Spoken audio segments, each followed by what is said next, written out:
So let's just picture this for a second.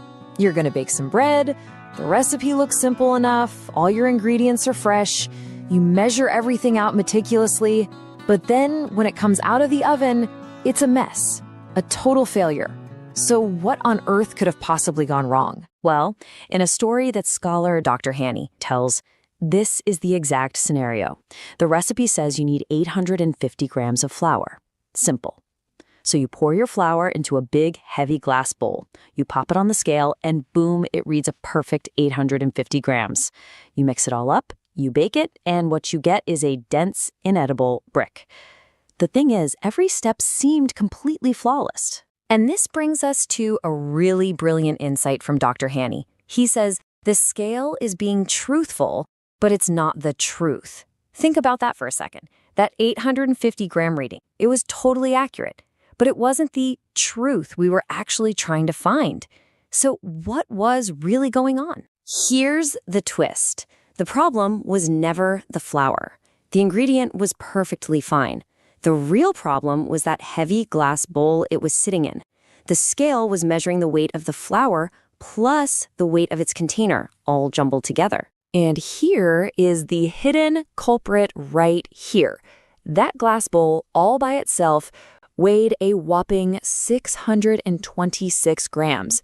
That means instead of the 850 grams of flour you thought you had, you really only had 224. Of course the bread failed. The container totally corrupted the measurement. Now the solution, as pretty much any baker will tell you, is super simple. You put the empty bowl on the scale first, and then you hit that tare or zero button. This tells the scale, hey, ignore the weight of this thing. Only then can you actually measure the ingredient itself. And that simple act, that's a methodology. So let's see how this whole baking disaster builds into this powerful analogy at the core of a very high-stakes argument from Dr. Hanny. The flour, that's our pure ingredient, is like a pure scriptural text. The glass bowl, the container, is like human interpretation and tradition. And tearing the scale, well, that represents the correct methodology you need to separate the text from the heavy container of interpretation. So, what exactly is a methodology? It's just a set of standards and guidelines for how to use an instrument properly. And that instrument could be a kitchen scale, it could be a microscope, or it could be a sacred text. The point is, without the right methodology, even a truthful instrument can give you a completely false result. And this leads us to his central claim. He argues that for a text as unique as the Quran, you can't just borrow a methodology from somewhere else. The instructions for how to read it, how to understand its own terms, they have to be found inside the Quran itself. You can't use some external container to define what's going on inside. Okay, so what's really at stake here? I mean, does it really matter? What happens when this principle is ignored? Let's look at a really dramatic example that Dr. Hanny brings up, where using what he calls an external container leads to a radically different conclusion. For literally centuries, the common understanding has been that the prophet Nuh, you might know him as Noah, lived for 950 years. This number is everywhere. It's taught widely, and it shows up in countless translations and commentaries. But hold on, where did this number actually come from? Dr. Hanny argues that this is a perfect example of using an external container. Scholars adopted the 950-year figure from the Old Testament and then basically read it into the Quranic text. They were mixing the ingredient with a foreign container without even realizing it. Now, to make his case, Dr. Hanny points to very specific linguistic evidence. The verse in question actually uses two different Arabic words, sana and am. For centuries, people have just treated them as synonyms, both meaning year.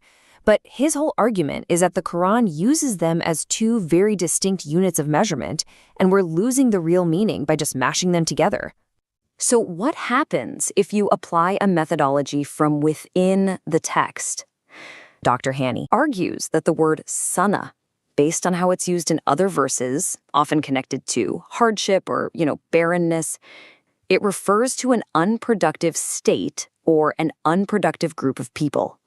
So in this reading, the text is describing a community of 1,000 unproductive people minus the 50 who were followers. So the question becomes, how long did Noah stay with them? The answer he comes to? 1. Just a single 1 single year. That's it. So by separating these two words, by using the text's own internal dictionary, the conclusion completely flips from 950 years to just 1. I mean, that is a staggering, incredible difference, and it all boils down to one thing: methodology. Now, it's really important to know this isn't just some random theory. This example is a piece of Dr. Honey's detailed, evidence-based critique of a very famous and well-regarded book by Dr. Ali al-Qaradaghi, who happens to be the current president of the International Union of Muslim Scholars. And let's be clear, this is a very nuanced critique. It's not a blanket rejection of the whole book. Dr. Haney actually praises the book for its strong stance on certain issues, and he agrees with Dr. Qaradaghi's powerful statement that legal declarations belong to God alone, not to any human authority. But the core of the critique comes right back to our analogy.